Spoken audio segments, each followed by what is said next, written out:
दोस्तों, आज के जमाने में किसी के साथ मजाक करना ये आपको बहुत महंगा पड़ सकता है। और ऐसा ही अभी हाल ही में दो केस हमें देखने को मिले हैं। एक इमरान प्रतापगढ़ी जो कांग्रेस के एमपी हैं, जिन्होंने अपने पार्लियामेंट में एक कविता पढ़ दी और उस कविता के ऊपर उनके खिलाफ एफआईआर दर्ज कर दी गई। यह तो शुक्र है कि सुप्रीम कोर्ट ने की अपने विचारों को व्यक्त करने की आजादी को मद्देनजर रखते हुए एफआईआर को खारिज कर दिया। और दूसरा केस आ गया हमारे सामने कुणाल कामरा का, एक स्टैंड अप कॉमेडियन जिन्होंने अपनी कॉमेडी में deputy chief minister of Maharashtra Eknath Shinde का मजाक उड़ाया। उन्होंने नाम तो नहीं लिया, तंज कसा, लेकिन नतीजा ये हुआ कि शिंदे ग्रुप के जो वर्कर्स थे, जिस जगह पे उन्होंने इंटरव्यू दी वहां पे उन्होंने तोड़फोड़ की और भारी नुकसान पहुंचाया। 4-5 एफआईआर दर्ज हो गई और वो बॉम्बे से इस समय नदारद है। दूसरी स्टेट में जाके उन्होंने बेल करवाई।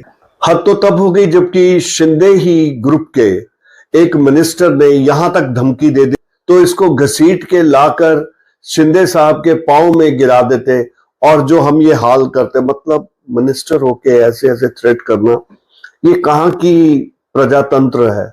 और ऐसे लग रहा है जैसे पता नहीं कामरा ने क्या गलत बात कह दी।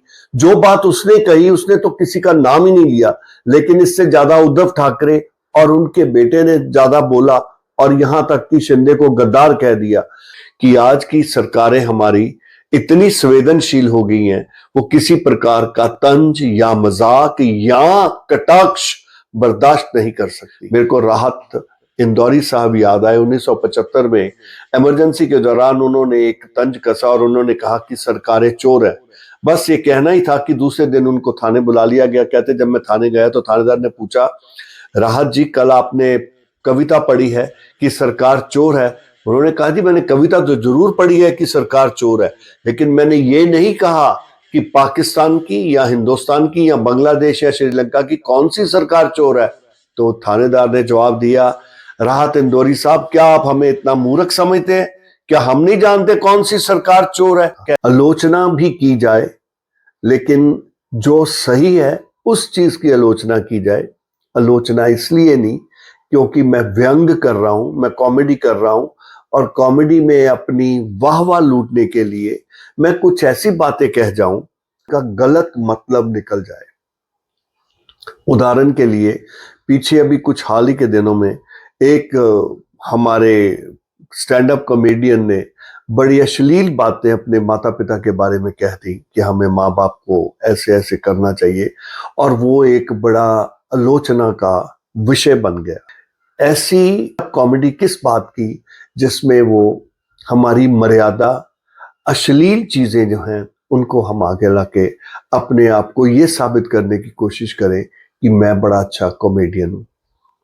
कॉमेडी का मतलब ये होता है कि आप तंज कस रहे हो, और खास तौर पे हम अपने पे ही तंज कसते हैं और अपने पे ही कॉमेडी करते हैं और अपने पे ही मजाक करते हैं और अपने पे मजाक करके हम दूसरे को हंसाते हैं। लेकिन जब हम दूसरे पे मजाक करते हैं, ये जरूरी नहीं कि वो सह जाए।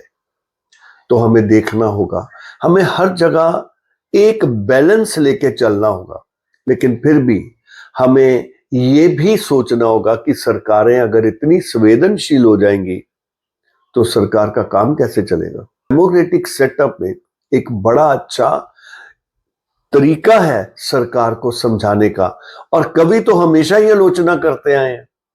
कवि को कौन बांध सका? कवि की कलम और राजनीति की तलवार ये तो अक्सर ही लड़ी हैं और जीत आखिर में कलम की हुई है।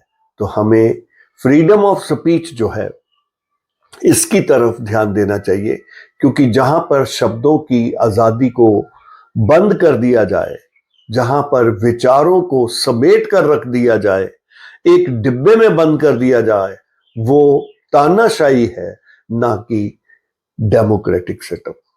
अगर प्रजातंत्र है तो वहां पे बोलने की आजादी का पूरा अधिकार है। हाँ, इसमें कोई शक नहीं कि वो भी अपनी मर्यादा में होनी चाहिए। धन्यवाद।